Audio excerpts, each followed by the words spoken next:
To the United Stand, we are joined by transfer expert and, for me, one of the journalists of the summer, one of the journalists in general. It is Ben Jacobs. Ben, it is great to be back on a show with you. So much has happened since we last spoke. Yeah, welcome back. Do you enjoy your time in Chicago?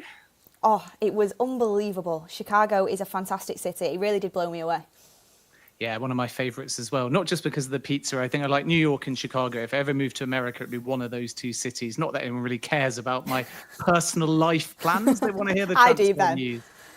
I do, Ben. Well, we didn't get a chance to get that deep dish pizza, but I still owe you it because Sesko, we spoke about that a long time ago, and that did end up coming into fruition whilst I was away, but I caught your shows. And now I'm really hoping, Ben, you're going to bring me some good news on Carlos Baleba from Brighton. That is the current Manchester United target for the midfield that we're hearing a lot about. Yeah, and I think there's substance to it as well. So we were on a show last week and I said Manchester United fans are sending me this hashtag don't stop believing. And I think that is basically, as ridiculous as it sounds, Manchester United's perspective here, that they're working on the player side. They feel they've got buy-in, but this is really about dealing with Brighton. And I don't even think it's a case of could they do it at a certain number?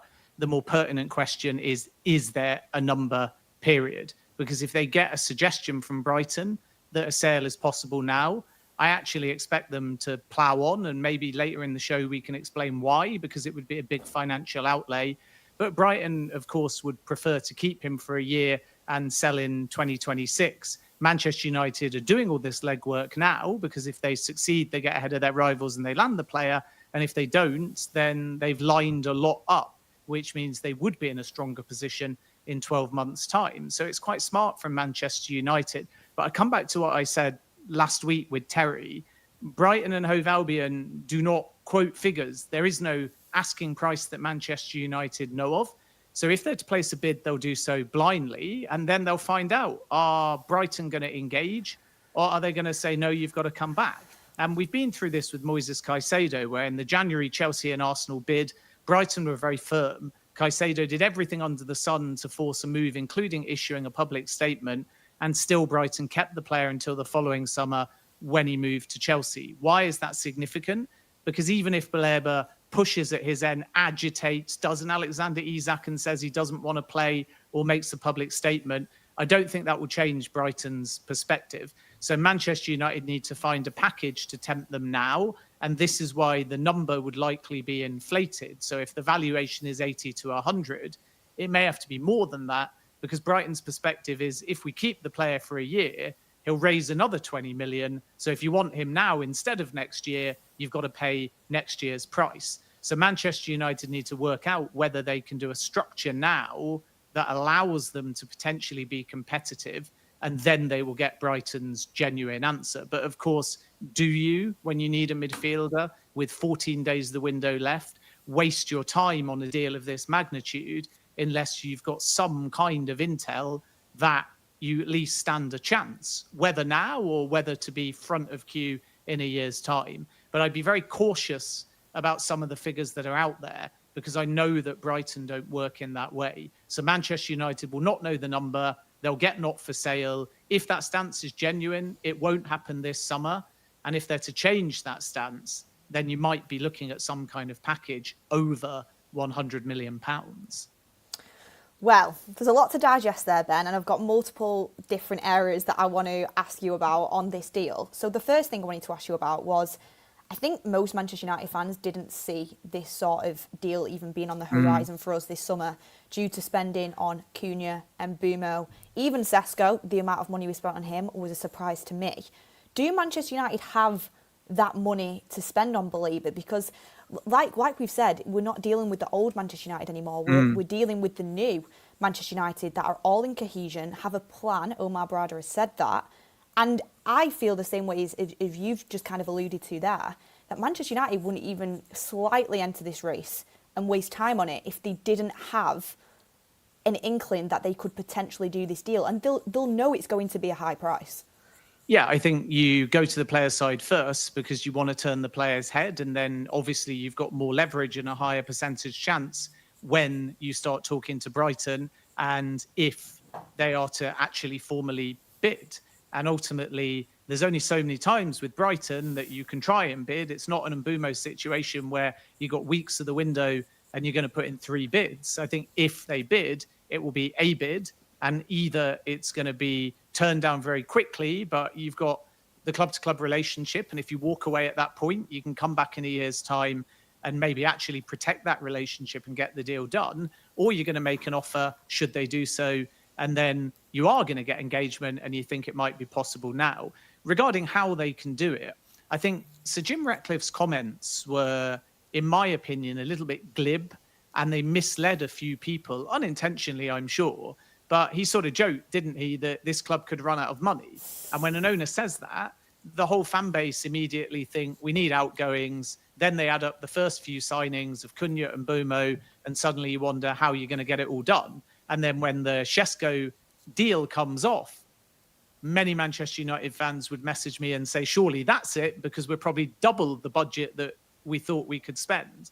But PSR works in cycles. So you can have an annual budget that you plan for, and I'm sure initially it was a bit lower heading into the window, but you can, in addition, think about cycles in which in future windows as well, you may have further outgoings, not just the ones they need now, and you can almost take an advance, increase your credit facility, which is what they've done, spend now, and essentially be taking some of the budget from next summer, which logically would suggest they're saying to themselves, Bruno Fernandes could leave for Saudi Arabia or elsewhere. Casemiro's wage could come off the books. So basically exits they're anticipating in a year, but not now. And if you feel like you have a better chance of winning the race for what should, in theory, logically, be a 2026 target, but if you can be bullish and force the issue now, then you're really, budgetary-wise, I mean, signing a player that comes out of some of your money for summer 2026.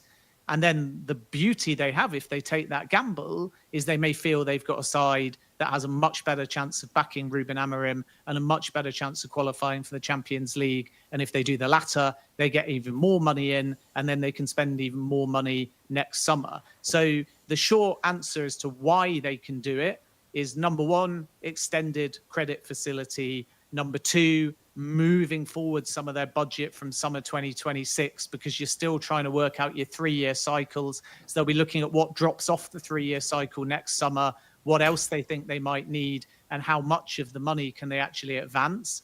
Then if you think about how they classified the Cunha deals and the payment structure, and the same for Brian and Burmo, it's not all on the last financial year that's just shut. So they have a little bit more leeway there. Then they're anticipating the pure profit coming in from Alejandro Garnacho. They've got Rashford's wage off the books as well, and maybe he ending up at Barcelona permanently. And then I think if we take the boring part, the finances, out of it, there is just a feeling that Ruben Amorim is not like Eric Ten Hag. There's no veto, but he's so clear in what he wants in this new project. And Manchester United are so adamant that this summer is almost his fake first, simply because last season, I don't want to say doesn't count, because you can't just ignore the season, but it's his first pre-season. And this is why I think the whole ownership are not only listening to him, but backing him. And it works both ways, because the more they back him, the more pressure is on him to deliver as well. And I think Amorim has said very clearly, Premier League experience in Cunha and Burmo, a young player, even though he also put Ollie Watkins forwards in Sesko, and Chris Vivell was driving that deal. And now he's said, find me an athlete, show some ambition in the market, make another box office signing, because this is Manchester United. And if we can get a player like Baleba now, you've got many of the missing pieces. And then suddenly Manchester United head into the new season, not worried about being bottom half, but actually thinking on paper, they might actually have the tools to challenge for top four. And I think if you run a simulation of last season, adding Baleba, Cunha, Mbumo and Sesko, there would be a fair chance, if you're using simulations, that Manchester United would have 30, 40 more points and would have Champions League football. So this, I think, is why the move is happening now. And it's being driven ultimately by quite a firm and quite a court Ruben Amorim in how he's speaking to the ownership. You may remember there was an interview with Sir Jim Ratcliffe and Ruben Amorim, and Ratcliffe basically said, every time I call him, he tells me, I think the quote was F off. And everyone kind of laughed and said, surely he's, again, just joking and being lighthearted. But that is the kind of debate that they're having. And I can promise you, Ruben Amorim is not afraid to say, go out there and get me this, or I'm going to throw my toys out the pram. And I sense that's why they're moving now and trying to be audacious and get Baleba. Ruben Amorim saying, Sir Jim, I need that Baleba. I need that Premier League experience. Sir Jim's going F off. It's going to cost me 100 mil. But maybe that could be the exact conversation that they've had. It could. I assume that is quite likely. But we've spoken about before. Sir Jim is ambitious. He wants to see Manchester United win. Of course, it's not just him. There's a whole team, and the Glazers are still involved in these conversations as well. But it is going to be a huge, huge transfer if Manchester United do pull it off this summer. Of course, it could go into next summer. I'm seeing loads of people put some super chats in, and I will get to them next. But just to kind of not finish up, because we will talk about it throughout the show, but kind of talk about the big point that I think a lot of people want to know is, do you think Manchester United will make a bid for Baleba? I think you don't do the legwork without approaching Brighton. And unfortunately, when you approach a club like Brighton, if they shout it down and say no and you believe it, often you get a bit of rewriting and both clubs suddenly say there was never a bid, because Brighton don't want to unsettle the player, especially so close to the new season. And Manchester United definitely don't want the market to know that they've put down a bid of this magnitude, because obviously the first thing is other clubs chasing Baleba might start to get intel and say, what did they come in at? And second of all, if you leave empty-handed, I think a club that tries at what could be in excess of 100 million would not necessarily want it out there. So my kind of understanding is that it has already, and it will continue to start verbal club to club. And Paul Barber is going to be the key person in all of this. And Paul Barber obviously said a week or two ago that nothing had reached him yet, but now I think he's very much aware, and there has been some engagement between Paul Barber and Manchester United. But I think, again, it comes back to what I said before, that if they put a formal offer down and it all gets public, it will be a clear indication that they've been at least given some encouragement from Brighton. But it may be that they start verbal, and then they just have to read Paul Barber and Brighton, which is one of the hardest things to do in the industry. Every day we hear a different price, that it's 80, that it's 80 up front and add-ons, that it's 90, that it's 100, that it's a British transfer record. Can guarantee you at this stage, maybe it changes as the window develops if they're given that encouragement, Manchester United will not have a price. And why do I know that? Because I covered the Moises Caicedo saga and several other Brighton exits. I covered the Saudi pursuit of Karim Matoma in January. And Brighton effectively have a number internally. And if you get within the ballpark of that number and their data suggests that's a good deal for the club and the player wants it, they will sell. So there's always a price, but you're bidding blind or you're speaking to them without that intel. So it's never an easy negotiation. And I suspect that first they'll go to Paul Barber verbally.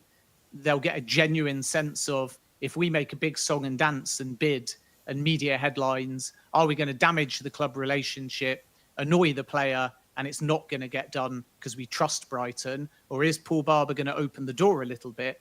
And if they open the door even a fraction ajar to bid formally, then my feeling is Manchester United will be there.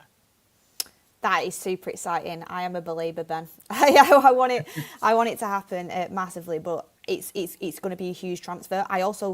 I don't know if they've done this intentionally, but I love the fact, even though I feel like we massively need a midfielder, I love the fact that they've left this signing to what I think will probably be one of the last ones of the window, because you don't want other clubs like Brentford knowing and Leipzig knowing you've got 100 million there to spend on a player, because that can drive them prices up. So I think Manchester United have played it really well.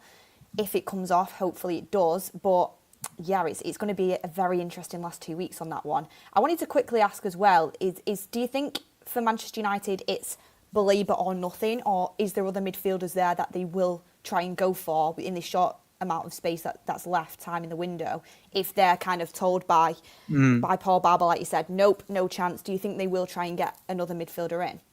Not necessarily. I mean, as we said earlier in the window, there was a scenario where they were looking at budget options. I mentioned players like Wilfred Ndidi, who they held some talks with. He's gone to Besiktas. So there might be a kind of fit within the squad that's older. I think how Arsenal did Christian Norgard. A player like that could present itself in the merry-go-round as the latter part of the window occurs. But I don't think they necessarily feel they have to scramble or panic buy, mostly for the point that I made a moment ago, that if you get in your head that this is Manchester United taking 2026 budget and at the beginning of the window taking a target that was deemed to be 2026 likelihood and trying to force it early, they're doing it because of need. They're doing it because they want to get ahead of competition, and they're doing it to back their manager. But if that deal doesn't come off, that doesn't mean they'll take that 80, 90, 100 million and put it on another player now. A lot of people ask me about Adam Wharton, and I can confirm that is a player appreciated by Manchester United. I sense with Palace that Mark Gahey is the one they want to sell because he's not going to sign a new deal. Let's see what happens with Liverpool, because the player wants minutes and he wants to ensure that he's playing every week ahead of the World Cup. But naturally, if Palace did sell Mark Gahey, and then in addition, Spurs or Arsenal got Eberechi Eze done, then it suddenly becomes a whole lot harder, because Oliver Glasner has already said very clearly that he doesn't think Crystal Palace have had a very good window. There hasn't been enough incomings. So you can imagine if Gay and Eze went, that your Matetas and your Whartons would find it extremely difficult to get a move. So Manchester United do like Wharton. And the other sort of factor in all of this is Ruben Amorim, as I've said many times, and now I think we're starting to see it a bit more publicly, really likes Manuel Ugarte, really wants Kobbie Mainoo to stay. And at the moment, Casemiro is still there. So you could fail with Baleba and go, let's bring in somebody for 30, 40, 50 million. However, then you're taking that money, coming back to my point, which is why it's important to understand the years and the cycles financially. So then if you come back for Baleba in summer 2026, it becomes another challenge and more outgoings needed. So I think that's the consideration for Manchester United. And I think this is why they're doing the legwork. And I'm not of the belief that it's as clear cut as if they don't get Baleba now, it's sort of failure, it's disappointing. Because actually in 12 months' time, if that scenario happens, they might have put themselves at the front of the queue. But then the worst thing that could happen is you line up the player, you do the legwork, you protect your club relationship, then you bring in another midfielder.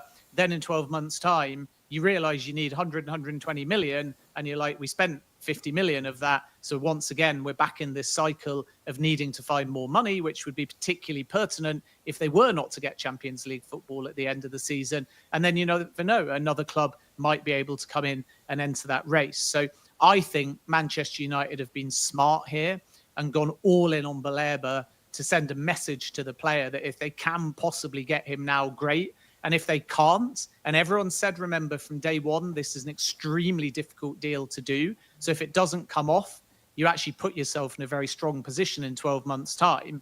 But being in with the player and in with Brighton, and then financially not in a position to move at the beginning of next summer, would ultimately undermine a lot of the work. So they are going to have to think about whether they want to reallocate any of this planned Baleba money now on another midfielder, or if maybe the tactic is just to start the legwork now. If they get him, amazing, audacious 10 out of 10 window. If they don't, have everything ready for 12 months' time.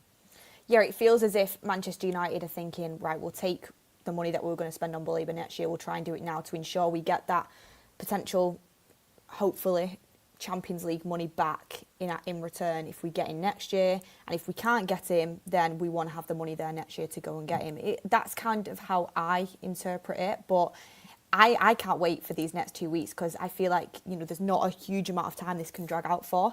Manchester United are probably going to have to act pretty quickly. I mean, we have some super chats in that I will get into. We have We Are United saying, any news on when the bid will go in? Well, Ben's confirmed talks have begun, and that's all.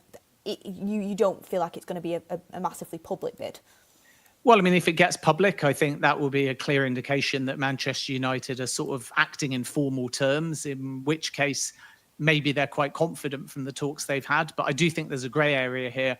And I think Manchester United are sensible to go verbal and to protect their relationship with Brighton, because they might need to come back at a certain point in time. And if you just sort of come in blindly or insist and try and force it through a media narrative, Brighton ignore that noise. And that's what I mean, that some players at some clubs, maybe Alexander Isak at Newcastle, might be able to manufacture their own exit. Johan Wisser at Brentford, Wesley Fofana when he left Leicester for Chelsea. But I think at Brighton, they showed firsthand with Moises Caicedo in the January before he moved that they won't entertain that. So if Baleba wants to go, if Baleba went on strike, if Baleba issued a public statement, if Baleba went to the club and begged to leave, if it's not right for Brighton and Hove Albion, they'll tell him to stay. And it really is as simple as that. And that is how the club work. And it's not quite the same as Isak and Newcastle, because the issue with Isak and Newcastle is Isak wanted a new deal a year ago, and Isak feels that he deserves the opportunity to go and join Liverpool now as a result. And he made that mind up a while ago, but Newcastle is not known to be a selling club. So you have a tension between the club's ambition and ultimately its rich Saudi Arabian owners and a player that's saying, I think Liverpool are bigger or right for me, I want to go now. Brighton's model is actually as a selling club. So when you join Brighton and Hove Albion, whether you're Purvis Estupiñán, who Man United chased, but he went to Milan, whether you're Moises Caicedo, who went to Chelsea, whether you're João Pedro, who left this summer for Chelsea, whether you're Marc Cucurella, who went to Chelsea. I'm only saying Chelsea, because Chelsea signed about 10 Brighton players or something. But the point here is that each of these players at a certain point in time got their move. So Brighton have track record of being difficult to agree a price on, but very fair to their players. And there's virtually nobody within Brighton that actually would say after leaving, this club was that much of a roadblock. So you join, you give your time. Caicedo wasn't allowed to leave mid-season because Brighton had promised him he could go that summer. And Brighton was surprised that he was trying to get out early because Brighton kept their end of that bargain. And then they did sell him in the summer. So if that is the same with Baleba, then the player's perspective, if he wants Manchester United now, may not carry that much weight. So it is ultimately all going to come down to, is Paul Barber and ultimately Tony Bloom going to give any encouragement this close to the end of the window, and at what number? And if they don't, Manchester United will walk away, and I think they'll be back in 12 months' time. And if they do, we're going to get a sensational signing to finish the window. And anyone telling you there's a number in place, there's a bid being ready, I don't think any of that matters, because whether it's verbal or formal, the only conversation that matters is between Paul Barber and Manchester United, and how genuine Manchester United believe Paul Barber's likely first answer of not for sale is. And if they think actually there's some games going on here, we're going to bid anyway. If they get engagement, then who knows, it could come off. But if they believe Paul Barber, who's highly regarded, and he just says not for sale at any price, then I think Manchester United in that scenario would simply walk away and realise they're wasting their time. Interesting stuff. Thank you for that, Ben. Makaleke Francis has said, any update on the goalkeeper? Are we bringing one in? That brings me on to my next topic, because Ben, we had the Donnarumma. Everyone got excited that potentially United might go for him. It then got put out clearly that he's not on Manchester United's radar. Does that rule us out from getting a goalkeeper? As you know, we've seen the news reports come out that Amorim's happy to go into the season with Onana, finish the season with Onana.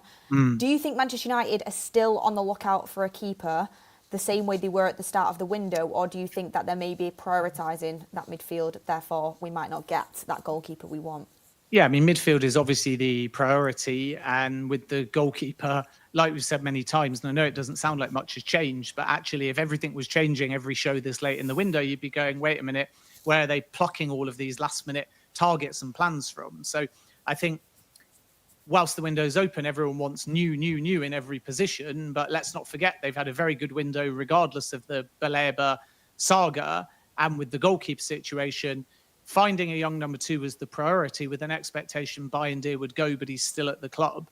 And finding a number one is contingent on Onana being told he's surplus to requirements, and now time is running out. So Onana thinks he's the number one for the season, and they won't sign a number one as long as Onana is at the football club, simply because you overstock them, and they'll know that if the window shuts and Onana was there and demoted, that you'd have a very unhappy player that you're also paying a pretty decent wage to.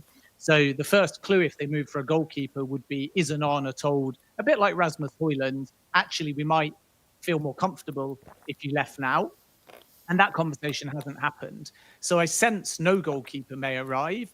If one does, I think it more likely to be Sene Laarmans at Antwerp, a story that I broke along with TalkSport's Alex Crook a few months ago. He's the one they like. And actually, there could be an inclination to line that deal up, pre-agree that, and then have him stay at Antwerp. So maybe they come back in mid-season and just pre-agree something for next summer. Maybe they even do it in the final days of the window and loan him back. I'm not aware of anything so advanced that we can start debating the structure, but Sene Laarmans is the one that they want. And obviously the nagging doubt with the goalkeeper is twofold. The first, we know they tried to loan Emi Martinez, even though Villa continually briefed no talks. There absolutely were talks, and there was a loan offer. So do you make a loan offer for Emi Martinez if you're categorically 100% happy with Andre Onana? Arguably not. But it's the same with Chelsea. They had talks over Mike Maignan, but Rob Sanchez is expected to be their number one. And the Emi Martinez approach seems to now have ended. So I think it's all quiet on the goalkeeper's front. And I think if that changes, it'll be a young goalkeeper. And then the second factor is obviously Donnarumma. And Manchester United sources have been really clear in the last few days that they're not anticipating an approach, and something dramatic would have to change between now and the end of the window. Obviously, if Ederson stays at Man City and Donnarumma wants the Premier League, where's he going to go? Chelsea are denying it. Manchester United are denying it. So City's the most likely destination, but only if Ederson goes. And actually, Man City would quite like him to stay. So it's sort of quite fascinating because PSG are going to have to drop their £40 million asking price on Donnarumma. He's got 1 year left on his contract, and the relationship between PSG and Donnarumma is broken. If Man City don't move and he wants a Premier League move, where does he go? So I think we're going to get a lot of Donnarumma being offered to clubs if Man City doesn't materialise. But as is quite widely reported now, including from myself and TalkSport, Man United sources, Chelsea sources downplay the chance. And I don't think anything's going to change for Manchester United on Donnarumma or any other goalkeeper unless, again, Onana is told in the next few days he's surplus to requirements. And as it stands, that hasn't happened. Interesting stuff. So Sene Laarmans could be one to watch out for, but be prepared, everyone, that Manchester United just might not sign a goalkeeper this summer. That is looking probably the most likely right now. Obviously depends on Bayern Day's exit if there is one. But so far, nothing advanced on that side of things. So let's see what happens with the goalkeeper. I next wanted to ask you, Ben, a little bit about Alejandro Garnacho. We need to fund the Baleba deal somehow. We need some money coming in, but it seems pretty complicated, this deal. A lot of noise coming out from Chelsea's side regarding the fact that they don't want to pay over 30 million for him. Manchester United value him at 50. Garnacho apparently telling Ruben Amorim and Manchester United, I'll stay here for a year if you don't sell me to Chelsea. I mean, what have you heard on this side of things? What's Garnacho's stance, Chelsea's stance, Man United's stance? Yeah, I think Alejandro Garnacho will join Chelsea, and it feels like the delay is more Chelsea want Christopher Nkunku and Nicholas Jackson to depart, and then that may open the door for them to complete Garnacho, and there's confidence there. And in addition, maybe find an agreement and a compromise with Leipzig on Xavi Simons. So it feels like Chelsea are outgoings focused because the club-to-club talks are advanced on Garnacho. And my understanding is a little bit different to others. Naturally, I respect reports that sort of say Garnacho is prepared to stay or join Chelsea. I'm told Garnacho is all in on Chelsea and doesn't want to stay at Manchester United. And that aligns with Manchester United wanting to sell Garnacho. So I can only see one scenario at the moment, assuming Chelsea get their outgoings in order. And that is Alejandro Garnacho joins Chelsea. Personal terms, I'm told, are agreed. And then you're right in what you say, that the club-to-club positions are a little bit different. So Chelsea are starting at 30 million, which is pretty low, but I think they'd be prepared to go up north of 35. And Manchester United are insistent the number is 50. The reason being that Noni Madueke was sold, an ex-Chelsea player, to Arsenal for 52. And Man United's perspective is very much that Alejandro Garnacho should be a similar ballpark to the Maduekes and the Anthony Elangas and other players that have basically gone in this window that are wide attackers. So that's quite a strict valuation at the moment, and it's become that number as well because Manchester United already feel that there's a discount there. Since when Chelsea inquired and held club-to-club talks in January, the number was in excess of 60 million. So it's dropped at least 10%. I think with all these type of deals, there'll be a compromise. They'll meet somewhere in the middle. Man United with the add-ons will bill it as close to 50. Chelsea will say it's in excess of 35 or 40. Maybe neither side will declare their add-ons, and everyone will put a bit of spin on it because the Garnacho exit clearly suits all parties and helps Manchester United with pure profit. So my expectation is Garnacho does end up at Chelsea. And I think everyone involved, player and both clubs, will be very disappointed now if they don't get this deal over the line. It's an interesting one, isn't it? Because my perspective, and this is just my opinion as a Manchester United fan here, is that for me, I think Manchester United are absolutely right to demand the 50 million with the Jamie Gittins and Noni Madueke transfers. I thought 70 was too high when it first came out, but I do think 50 is fair. And I think for Chelsea to, go in at the 30 million mark, I think that is them trying to take advantage of Manchester United's situation, which is they know that it'd be very difficult for us, for Garnacho to stay into next season. It's going to be interesting to see how Jason Wilcox handles this. I mean, was the truth in the report that Garnacho kind of gave Manchester United that ultimatum that if you don't sell me to Chelsea, I'll just stay and not play for a year? Well, players can say that. Alexander Isak has obviously said at the same time a similar narrative that he's never going to play for Newcastle again. But when the window shuts, you've got to change that perspective. So I don't think we have a formal ultimatum. It's simply pressure and verbal indications from the player side that they only want Chelsea.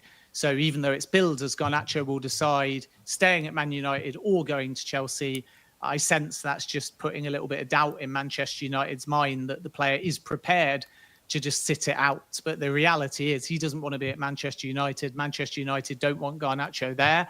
And this is why Chelsea are leaving it late, because they know that Manchester United are maybe more likely to cave slightly on the number, because it's better to resolve this, get the player out, get the pure profit on the books. Because if he's not going to be playing for you, then if you turn down 45, let's just call it, and keep him because you want 50, it might be celebrated as Manchester United being disciplined in the market and sticking to, as you say, what feels a relatively fair price. You can argue there's a lot of inflated deals this window, but you've got to be consistent with the inflation. So if Alanga's 55, Madueke's 48 plus 4, then Garnacho should be 48 plus 4 or something within that region. And that's where the 50 million number comes from. But let's say you do it at 40 or 45, you're getting an unhappy player out. You're not having to pay a wage. So if he sits out an entire year, add up the wage as well. And if you sold for 45 and get the wage off the books, then you think, okay, I've solved two problems. If you keep, you get zero, you get no pure profit, you're still paying the wages. And then to break even, if it was next summer, you got to factor in all of the wages and any other affiliated costs that you've had to pay for that extra year. So suddenly if 50 was your number, it might be back up at 52 or 53. So this is why I think a compromise will be found. And unlike Baleba, and we were speaking about Brighton and the player having a very good relationship because the player knows eventually whether now or in the future he'll be able to go. I think at Manchester United, the relationship between Amorim and Garnacho is basically broken. And this is why I think that Chelsea might stand a chance of doing the deal for slightly less than Manchester United's asking price, because an exit does just suit all parties. Yeah, I mean, I think Manchester United will do this deal. I agree with you. I think Chelsea know that as well, hence why they're trying to go in for a little bit of a discount. I just want it to be done as soon as possible, really, just so we can get that, we can get it finalised. We know we've got pure profit coming into the club, and obviously there's more harmony in and around the club. I mean, speaking of the so-called bomb squad, is there any updates with Jadon Sancho and Antony? The last I heard on Antony was that he's trying to push for Real Betis, but the offer isn't good enough at Manchester United. And then Sancho's a strange one, because we hear stuff about Turkey, about Italy, but just nothing seems advanced at all. And you'd think the player would want to, get out and start playing football. Yeah, you would think so. And naturally, Sancho, I think, is going to have to further lower his wage. And I think Manchester United are almost calling his bluff and saying, we're there ready to do a deal with anybody. It's all on you. And they've been saying that to Sancho for weeks. So it's on the player now to find a new club. In the same way, I think Raheem Sterling has to go out there and find a solution and a wage packet at Chelsea, because also Chelsea are prepared to let him go for a relatively low number. So Manchester United's perspective is they've got their 5 million penalty from Chelsea. The obligation they wanted was up to 25 million. If you put the 5 million penalty towards that 25, you're left with about 20 million. And that was kind of the price being quoted to various clubs, particularly in Italy, and also Dortmund, who are exploring the possibility as well about bringing Sancho back. Now, in the last 3 weeks or so, the price has dropped closer to 20 million euros, so about 17 million pounds. And that's a fantastic deal for any club. It's affordable to those in Italy. We know Juventus are one of the teams that have looked. For Dortmund, they've been sort of outreaching to Carney Chukwuemeka to try and bring him back. And Chelsea are quoting £40 million for an attacking midfielder. And you've got a winger out there in Sancho that's available for half the price. So club to club is what does Chelsea think they're doing here? They're offering 30 and then they're trying to demand 40 for Chukwuemeka, who is a good player but hasn't anyway, go on. I think sometimes it's just down to age or time left on the contract or what you paid in the first place, because maybe in that scenario, they just go, if nobody pays it, we loan the player. So let's see what happens, because what you have is basically, and I think this is the challenge for Manchester United, there is a sort of balance between players waiting until the end of the window because they think they're going to get their loan and they think they can try before they can buy and they think they can get their dream club. So Antony to Betis or Jadon Sancho even to Dortmund, saying, why don't I just go play Champions League football, do another loan, give them another option to buy. And of course, Man United have done that with Marcus Rashford. They're struggling at the moment, although, like I say, I think it will happen to get the money in for Garnacho. So if you suddenly say to Sancho, don't worry, you can have whatever loan you want, he'll say, sure, I'll reduce my wage a bit as a concession, and then off I go. But they need a fee from one of those two. And this is why I think we've got a bit of an impasse, because I'm told very clearly by Man United sources that they might bend on one more loan, so Antony or Sancho, but they want a fee for one of them plus Garnacho. So then at the end of the window, you have Rasmus Hojlund, maybe only a loan with an option to buy. You have Marcus Rashford, a loan with an option to buy.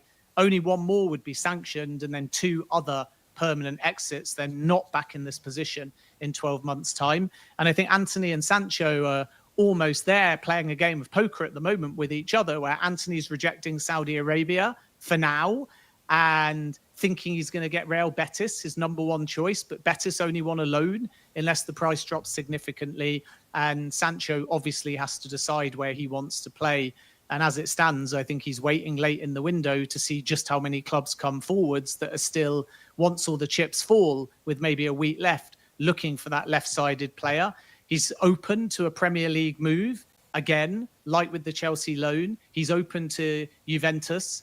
And I think he actually would go to Dortmund too. But these clubs are just unable to agree terms with him. So we have this really strange irony of a fantastic transfer fee, of a player that wants the clubs in terms of their stature and what they have next season, but just cannot get anywhere close to terms with them, or Manchester United cannot get a commitment on a loan for them to pay 100% of his wage. So I think at the end of it all, Sancho is just going to have to make a concession, whether he moves permanently or whether he's loaned, and then that concession is on his Manchester United contract. Otherwise, he might find himself without a club come the end of the window. Yeah, I think both players will be out the exit door. It's just in which way that they go, and it probably will be towards the end of the window. Thank you very much for them updates, Ben. And you reminded me then, my next topic that I wanted to ask you about was sort of in cohesion with each other, Benjamin Sesko and Rasmus Hojlund. We've seen since Benjamin Sesko has signed for the club, there's been a lot of reports coming out that Manchester United are really trying to push Rasmus Hojlund towards the exit door. How far along are we into Rasmus Hojlund potentially leaving the club? We know AC Milan is on the agenda. his stance was, I don't want to go, but have the club had that conversation with him? I mean, Ruben Amorim made it pretty clear with the lack of minutes he got against Fiorentina, but have they had that conversation, and do you think it's likely that he does leave the football club? Yeah, I think they've told Rasmus Hojlund now that their preference would be an exit, whether permanent or temporary.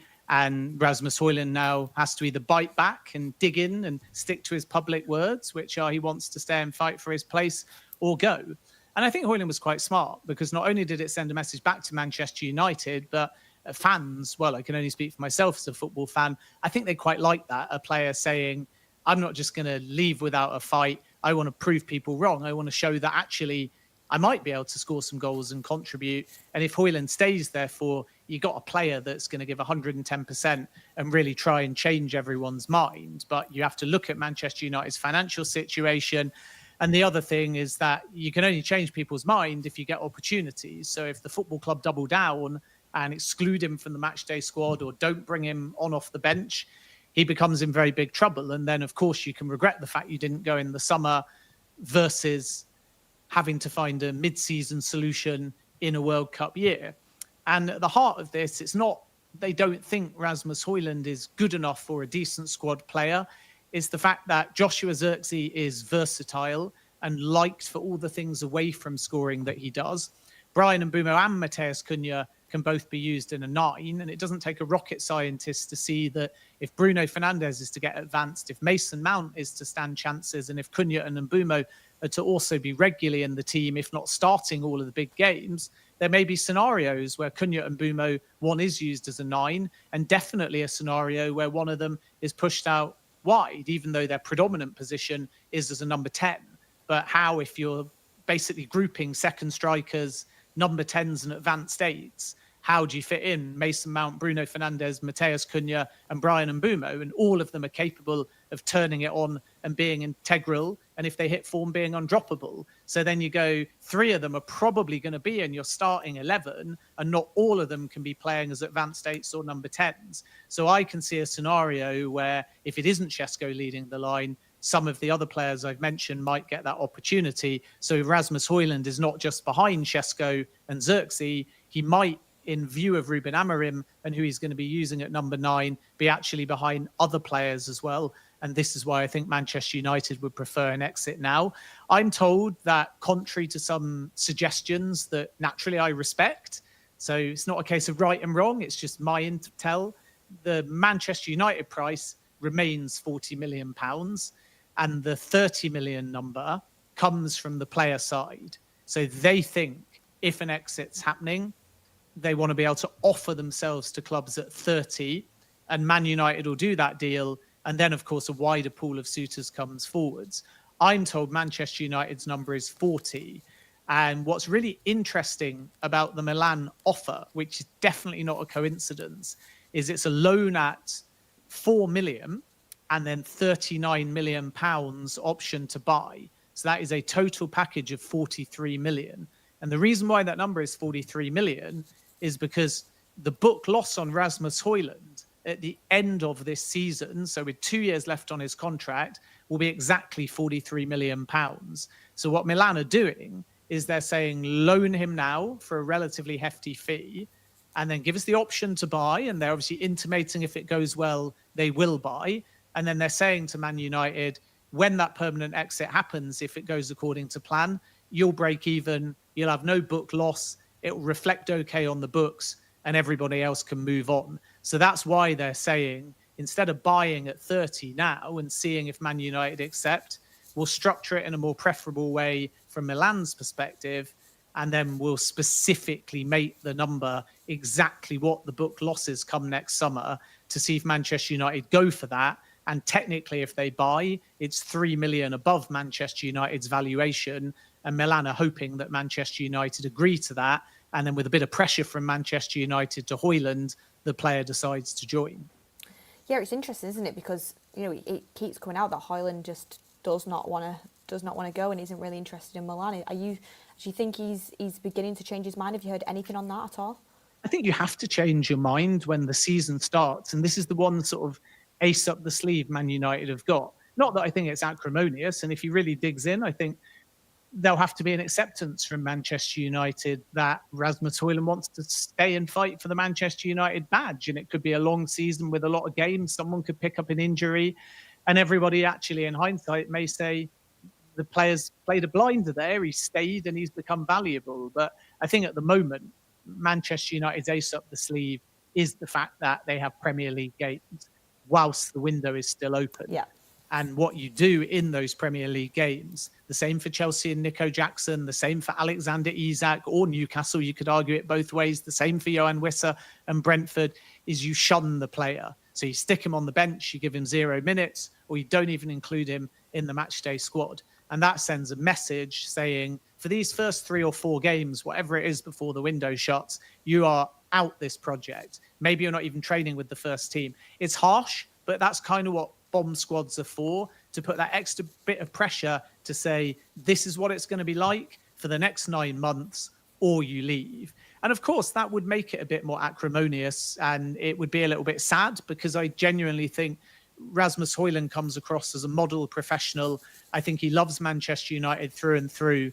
I think he desperately feels that he hasn't shown the best except in patches. And I think he genuinely believes that he has the ability to change everybody's mind. But unfortunately, if Manchester United want him out, or if Manchester United tell him that he falls down the pecking order, that even if he stays, he gets no opportunities, I think eventually the player might have to change his mind. So I still believe there's a chance. I don't think it's definite, but I think it's realistic that Hojlund is gone by the time this window shuts.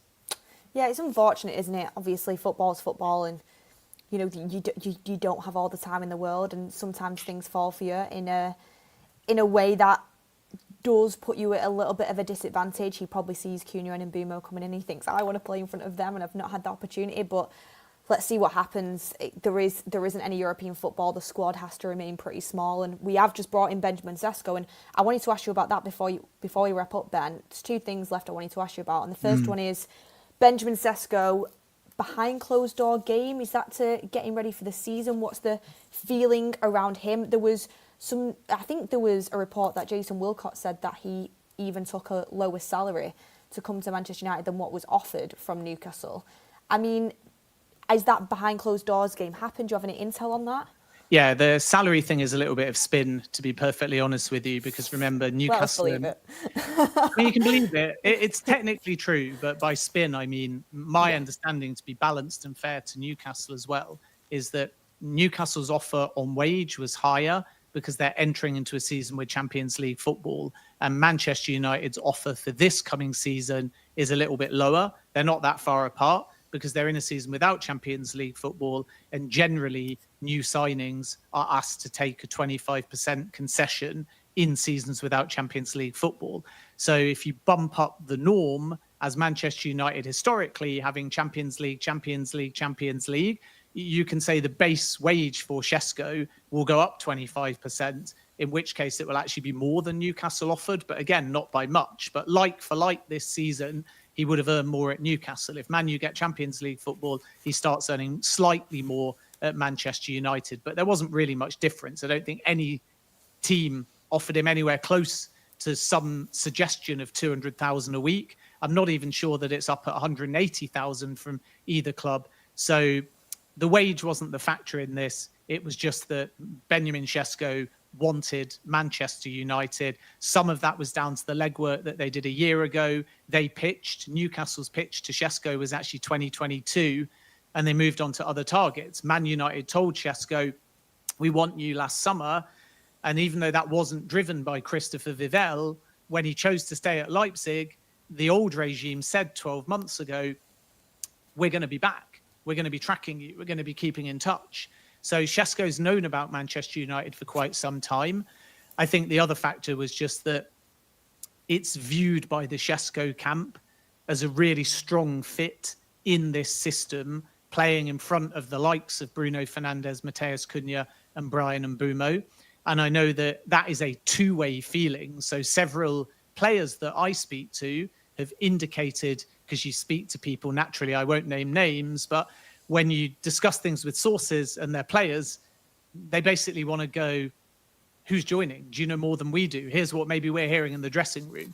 And several players, when I've discussed Man United striker targets, all said that they would be more excited by the arrival of Benjamin Sesko, because from a really selfish point of view, if they're Manchester United attackers, they feel that's the best fit, that's the best chemistry, and that's the right kind of synergy. And this is why I think there's a real buzz within Man United. Behind closed doors stuff and how they're integrating him, I think that's perfectly normal. They're doing a lot of one-on-one work with him in order to ensure that he understands the system and the manager's expectations and how the club work, because it's sort of very different to what he'll be used to at Leipzig. And by that, I mean a bigger dressing room, more tactical variations, a slightly different approach towards training, because Manchester United work a lot more with one-on-one coaches and they segment their players a lot more, whereas Leipzig do a lot of off-field work and data work, and then they use that to come a bit more collectively onto the training field.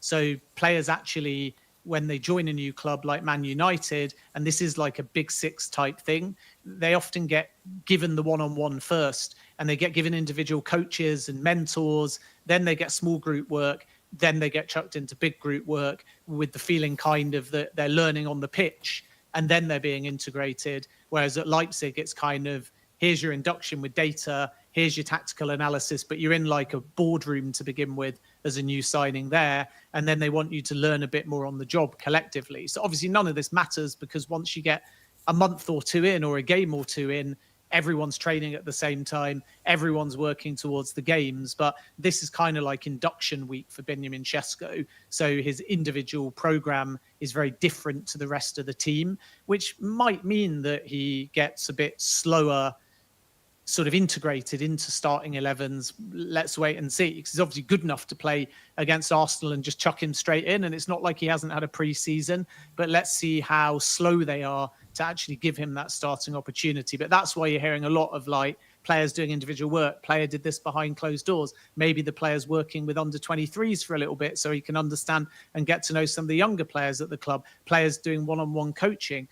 It's basically just because everyone else is ahead of him in Manchester United terms for pre-season, and he's still being inducted. That's nice to hear. I hope we get to see him against Arsenal, whether that'll be from coming on off the bench or from starting. Let's wait and see. But he's definitely an exciting transfer. And I still remember, Ben, you mentioning him on the show when we were speaking about Gyökeres. You were like, keep an eye on Benjamin Sesko. Yeah. You were right. So my last thing that I wanted to speak about, I mean, hopefully next time we speak, Baleba might be happening, I'm hoping so. But the last thing I wanted to ask about is, there was a report yesterday about a board meeting with the Manchester United leadership team and Ruben Amorim, where he was really pushing for Baleba. Now, you've already touched on this, but is the truth in that, and are them conversations happening, and do you think that we'll see more of that as Manchester United progress? Yeah, I think Ruben Amorim doesn't need a board meeting, by the way, to be saying, do this, do that. You may remember Jim Ratcliffe has invited people on things like fishing trips and team bonding where they also make their decisions. So don't worry too much about that kind of thing, because board meeting is a formal thing and there's lots of topics on the agenda. But what's true is that Ruben Amorim has said, as I reported a few days ago, and I think now has made its way into other media reports too, he's made it abundantly clear, go out and get me this midfielder right now, even if there's just a 1% chance of making it happen. Go to Brighton, go to the player, line up the deal, explore it, see if you can pull it off. Now, there will be an understanding from Amorim that it's not easy, and he will also respect if Brighton just say a big, hard, firm no. But Amorim is putting his foot down and saying, I don't mind how you do it, but I want you to try now, not next year. Because Amorim wants an athlete, Amorim wants a ball winner, Amorim wants a leader, Amorim wants energy in the centre of the park, and Amorim feels that that is the missing piece. If they don't get him, it won't be through want of trying, but like I said before, don't be surprised if trying is quite discreet, because you can win optically by being really aggressive, really public, shouting and screaming about it, bidding blindly. But then if you don't succeed, Brighton remember that, and maybe they don't like dealing with you because you didn't take them at face value if they were being honest with you. So I think this is really about Jason Wilcox in particular, because he's the one I'm told that is driving this deal now, which is no surprise because he is obviously the sporting director, but he's the one, whereas Vivell was Benjamin Sesko. And Vivell and Paul Barber in a dark room or however they do it, that's going to be the only conversation that matters. And if they don't bid, I don't think it will be because they don't want to or they have no ambition. I think it will be because in that conversation, they genuinely believe that Brighton are being honest with them, that they've got to wait a year. And once again, if they're given any direct encouragement from Brighton, my expectation is they'll be extremely aggressive to try and get this one done before the window shuts. Ben, thank you very much. Some brilliant updates there, as per usual. It's been great. It's been great to get chatting again back on the show. I did tune into the others, but, you know, face-to-face contact, it's nice. Beth, Ben and Baleba, some of the comments are saying, the 3 Bs. Yeah, BBB. Exactly. We've got some chats in that I'll just finish on, just to make sure I've not missed anything. We have Jacob L says, we won't get him next summer. We can't compete with City, Liverpool and Arsenal. Well, there'll definitely be more competition then. Bailey Daly says, Man U should focus on getting FA Cup and Carabao Cup to build the team. Tom McBride says, really enjoyed the prediction, Cyril Beth. Thank you very much, Tom, for that. Adrian C says, Anana will cost us 6 to 10 points this season. We must get a new goalkeeper before our midfielder. If we can only get one other player this window. Well, everyone's entitled to their opinion, of course. Rob Always United says, can you ask Ben how credit affects the PSR? I'll circle back to that very quickly. Yeah. JB says, Baleba is a must centre mid since Bruno is a third 10. Simply Red says, do you think it is vital to get a goalkeeper this season? I don't. We've touched upon that. And B16 says, question for Ben. Are you glad the window is nearly over? I mean, Ben's he'll have to answer that himself. Are you happy the window's nearly over, Ben? Yeah, it's been exhausting. I mean, I was covering the Club World Cup as well, and as a consequence, it's like doing 2 jobs. So 14 days to go. It's exciting. We've got a lot unresolved. Baleba and Isak and Donnarumma and Wissa. So yeah, I'm tired. It's been a long summer, but it has been a good summer, and obviously I'm very privileged to do this job, so I certainly can't complain. And then the credit and how it affects PSR. I think that's a fascinating question, and I'll certainly defer to other financial experts. But the short answer is it depends what kind of credit. So you may remember when Manchester City were taking on the Premier League, there was this big debate over shareholder loans and how they were interest-free, and the clubs that did them could equally convert the debt to equity and circumvent PSR if they wanted. And then you have revolving credit. And the thing about revolving credit is it depends how it's classified and who's paying it. So you could take your revolving credit on your parent company and it wouldn't be on the books for PSR at all. That's a workaround, and multi-clubs do that. Or you could take a revolving credit facility as Manchester United and you could extend it. But the payment terms of how you pay that back are like almost settling a credit card debt. So if you're going to extend your credit facility to 300 million and you're going to spend that now, you can still declare based upon when you're going to pay that back and stagger it accordingly to make it palatable on the books. And the other thing about revolving credit is, like a credit card, you could clear it at one point and then you could re-extend and then you could clear it again and then you could re-extend. So it is basically that type of lending like credit card. So just because they spend 300 million by extending it, if they then settle that balance, you bring it back to zero. And then once again, if you want to extend it at a future point in time, you can still do so. And often the rates of interest are very preferable. So revolving credit is not a massive issue as far as PSR is concerned, and other types of lending can be, but it simply depends how you choose to actually finance that money. And naturally, what Jim Ratcliffe is arguing is he's put in 300 million of his own money and may be prepared to put in more. And the last thing is, how do you take the money you need and use it in a way that is conducive to staying within PSR? So what you might do is you might put your Garnacho pure profit on the books, and that might allow you to offset that with a signing, I should say. and then you might take your revolving credit and you might put that on infrastructure instead, because that money is debt or lending, but it doesn't fall under PSR because it goes towards infrastructure. So clubs are very clever and creative. It's not just a case of we've borrowed 300 million, now we're doomed. It might be we've brought in 40 million for Garnacho, all on the books. That actually allows us to amortize a new signing over 5 years at 5 or 10 million each year. And that's 40 versus 5 year on year. So we're fine for that year. And then they may go, but we've got all these other costs that we need. So we have to extend our credit facility or take a shareholder loan or take a third party loan or invest our own money in the club. But then actually that, which is your out and out debt, they may spend that money and they may do so on infrastructure, which means they're still in debt and they still have to pay it back over a long period of time. But it doesn't count towards the PSR calculations because it's things like academy, women's football team, new stadium, and so on. So short answer is cleverer people than me know how to get around this, but I'm not aware that the extension of the revolving credit is a particularly big issue relating to PSR.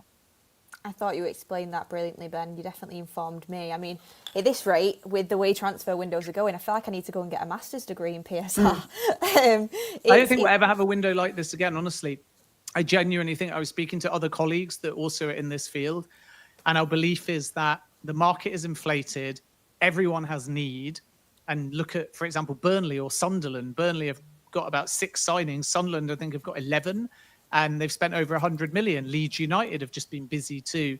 And then everyone seems to need a striker, and naturally, in football, strikers are more expensive. So you suddenly have your Gyökeres deal, your Sesko deal, your João Pedro deal, Isak potentially, Ekitike, and not just in England either. Milan are still looking for their striker, and wingers too. If you go beyond strikers, wingers and 10s and strikers, they're always the most expensive. So then when you add your Cunhas and your Mbumos, Garnacho maybe going out, feels like every single club needs a left winger, and every single club needs a number 10, and every single club needs a number 9. So you add those 3 costs up, and every single big club spent basically over 100 million.